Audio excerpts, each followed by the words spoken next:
everybody, how's it going? Hope you're doing well.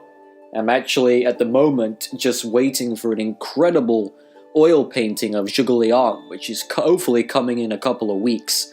I ordered it about a month ago now and it's coming over from China, and it is the most splendid painting you'll ever see of Zhuge Liang. I can't wait to show you that. I'll make a separate video on that. But a lot of people have come to me in the last couple weeks and they're wanting to know about snow magic, wintry elements, and the summoning of snow and what it means and corresponds to. Now this doesn't surprise me because I think as magicians, a lot of the time we are prisoners to doubt. We often wonder, have I created this effect? Have I made this come into existence?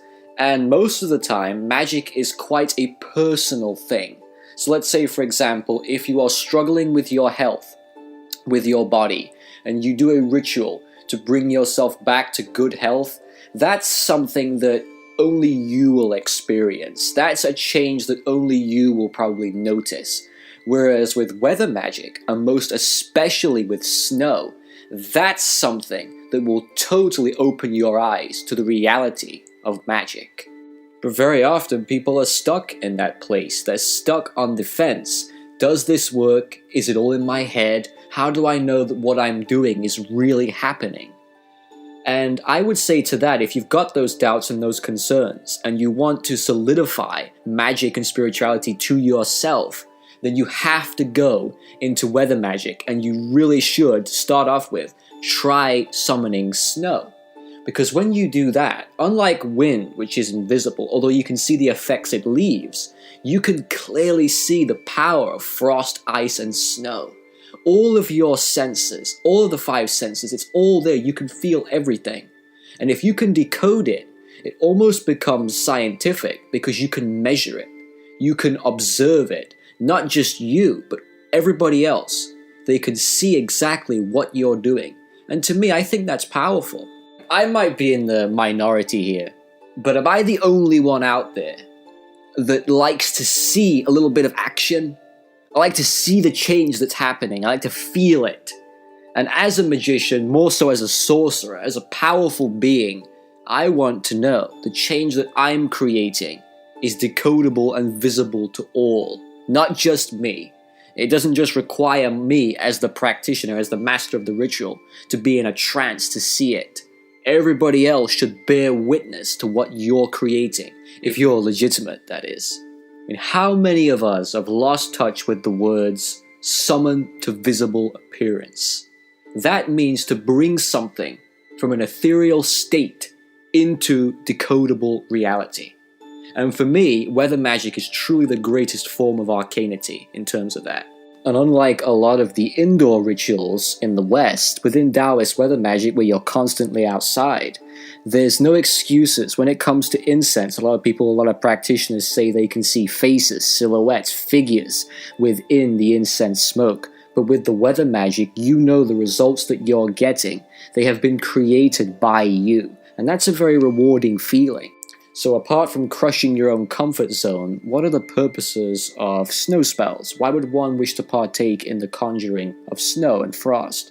Well, believe it or not, wintry elements within the Chinese system have a lot of significance and association with memory and past experiences. Now, unlike a lot of the other systems, where one would work to bring back lost memories, work to make things more clearer, within the Taoist system, or at least with what I do, I find myself often revisiting unpleasant memories, or at least I cannot control that experience, or I feel I have a temporary flashback, lasts a couple seconds, and I go back. A lot of it has to do with my later school years.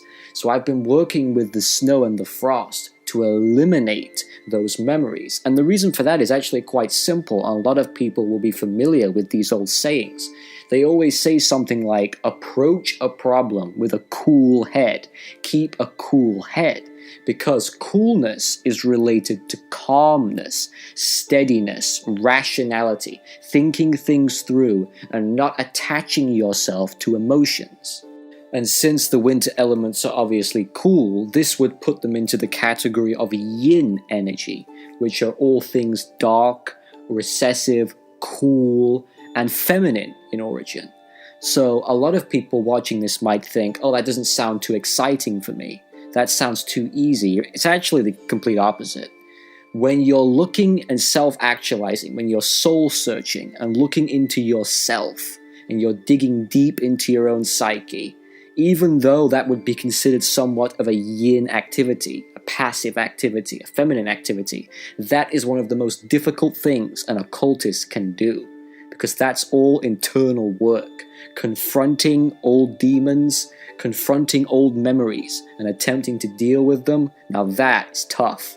The Taoists consider winter to be a time of rejuvenation, a time to rest up and relax and not use too much of your physical stamina. And that makes a lot of sense when you take a look at nature. They always say that it looks like it's sleeping, it's taking a rest, and it'll come back completely refreshed for summer. And since winter is the ultimate yin season, that means that it relates to the yin organ, which would be the kidneys. And the Taoists believe that the kidneys store up a lot of the energy, the qi. So one, during this time, during the winter time, should protect the kidneys and nourish them throughout the month. The element of water is also very important during this season, which is why I personally drink water, nothing but water, for 14 days straight before my ritual begins. Now you can choose to fast or you can take on a yin diet. I just like drinking the water. The benefits that one gets from doing that, how you feel, your complexion totally changes, it really does detoxify your physical form, and it feels great. So I would recommend, even if you're not going to get involved in these rituals, just drink a lot more water and nourish the kidneys. It just feels wonderful. The emotion that is strongly linked to winter is fear, which makes a lot of sense because you're traveling into yourself, you're getting introspective. And when you do that, like I said earlier, you're going to find things that disturb you and make you feel uncomfortable. This is not a time to be doing extroverted activities. This is all about going deeper into yourself, and that can be unpleasant for a lot of people. And I'll give you myself as an example here. I'm a lot more of a yang person, fiery, intense, more aggressive, more energetic. So naturally, if I was left to my own devices, I would gravitate more to the yang perspective and not the yin. So it can be more uncomfortable for someone like me, more of an extroverted personality, to get involved in these passive activities. And yes, it is uncomfortable and it's not easy. If you can stay in bed for longer and you can work less hours and push yourself less, this is the time to do it. This is all about making sure that you are on a steady path and you're not overdoing anything. The whole idea is that you're not desiring anything.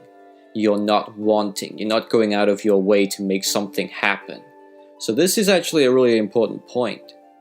I think for those who struggle with shyness, they're more introverted, and they have self-esteem and confidence issues, I think you will feel very much at home working with the wintry elements within the Taoist system.